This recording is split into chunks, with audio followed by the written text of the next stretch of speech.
काय आहे, आपल्याकडे आता पूर्वीसारखी निकोप राजकारण राहिलेलं नाही. मी आता कसं आहे, कोणी एकमेकांना भेटणं म्हणजे प्रत्येक वेळेला काहीतरी त्याच्यामधनं राजकारण शोधायचं आणि त्याच्यातनं काहीतरी युत्या आघाड्या. एक तर 3 वर्षांचा निवडणूक आहे, आता तर काही परिस्थिती तशी नाहीच आहे. आणि दुसरी गोष्ट म्हणजे निवडणुका संपलेल्या आहेत आता. आज ते सत्तेवरती आहेत.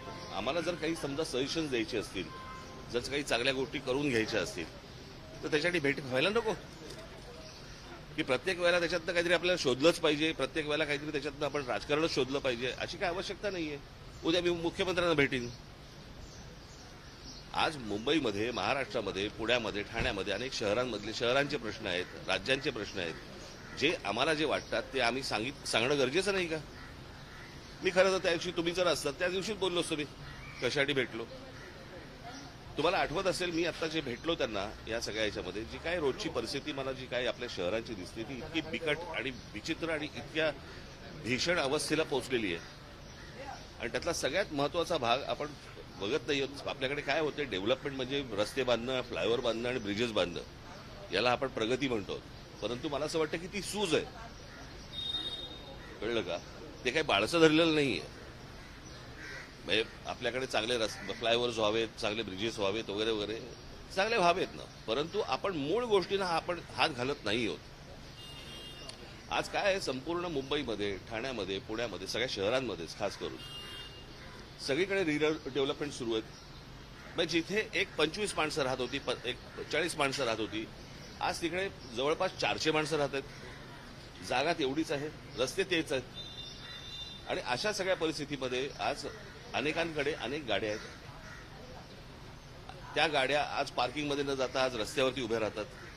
बरं, मी ह्या सगळ्या गोष्टींमध्ये नागरिक म्हणून त्याच्यामध्ये मी पण आलो. मी काय वेगळा नाही त्याच्यातनं. परंतु या सगळ्या गोष्टींना कुठेतरी एक शिस्त आली पाहिजे. आणि या समजा गाड्या पार्किंगचा इतक्या गाड्या रजिस्टर्ड होत आहेत आपल्या प्रत्येक आरटीओ मध्ये, त्या गाड्या रस्त्यावरती येत आहेत. लांब ठेवा आता. त्या सेन्सिटिव्ह असतात ना रे बाईक. तुमची काही चिन्ह दिसली पाहिजे यासाठी चालू असतं का तुमचं? त्या गाड्या आज रस्त्यावरती येत आहेत. आज अनेक इमारतींमध्ये गाड्यांचं पार्किंग आहे. त्या पार्किंग मधल्या गाड्या आज कोणाकडे एक गाडी आहे, 2 गाड्या आहेत, त्याची तिसरी गाडी येते, चौथी गाडी येते. ती चौथी गाडी तिकडे पार्किंगला जागा नाही, ती रस्त्यावरती येते. आज रस्ते ट्रॅफिकसाठी आज तयार नाही आहेत. सगळीकडे जॅम होऊन बसलेला आहे.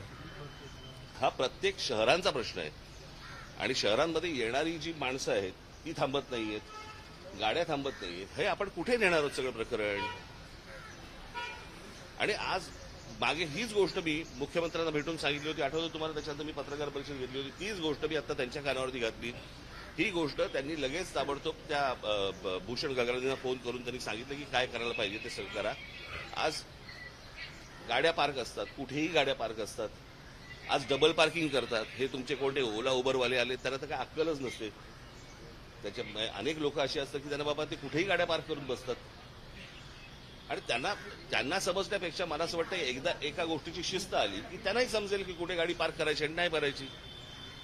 आणि म्हणून मी ते मागे जे सांगितलं होतं की लाल आणि काळा पट्टा तुमचा ह्याला फुटपाथला, त्याच्यावरती तुम्ही नो पार्किंग टाका.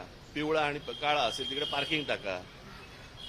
आणि त्या सगळ्या ह्याच्यामध्ये जर समजा तुम्ही त्या लोकांना काही पनिशमेंट नाही लावली किंवा तुम्ही चुकीच्या ठिकाणी पार्क केलं तर बाबा 5,000 रुपये तुम्हाला दंड बसेल किंवा डबल पार्किंग केलं तर 10,000 रुपये दंड, ही भीती जोपर्यंत येणार नाही तोपर्यंत शहरांना शिस्त येणार नाही.